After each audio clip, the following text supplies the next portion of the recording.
The nation state is not what you and I grew up under, and cities are not, and mayors are not what they used to do 20 years ago.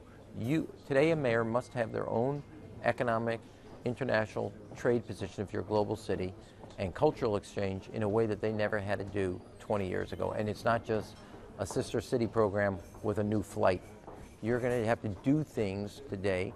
And Sadiq is a leader. I'm hoping to be perceived as also a leader in this emerging definitional change that's coming with municipalities. And then here's one other factor.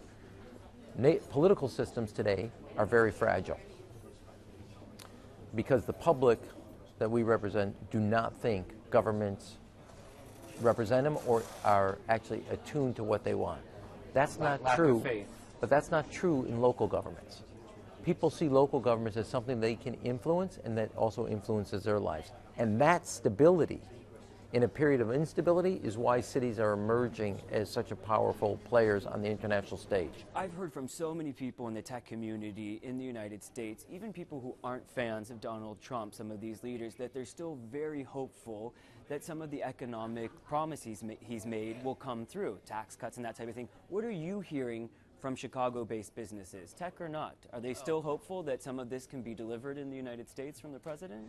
You know, I mean, do I think they're hopeful? I don't want to put words in their mouth. I know what I'm doing, which is I'm not waiting. And so we're doing what we have to double down on our strengths and move forward. So you're operating just, I've got to do it myself. I'm not. Do I look like a patient person? Not particularly. Okay, well, I'm not very patient, and I know enough about politics and the difficulty having served on Ways and Means of tax reform that I'm not going to wait for Washington to figure out what the number is on the page. We live in an uncertain world.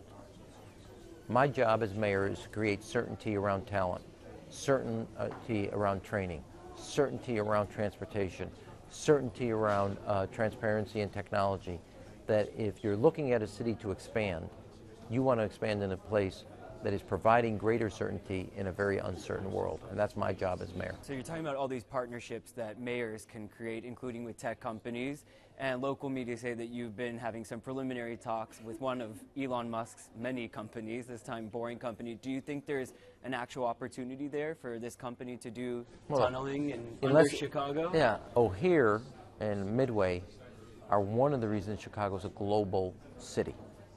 Creating the distance between Chicago's downtown central business district and O'Hare, two major economic engines for the city, job creators, and shortening that distance will only make sure that Chicago's place in the world economy is all that much stronger. Do I know if the technology works? No. You're just investigating. More than that, I'm very intrigued by it, and I think it's a great opportunity for us.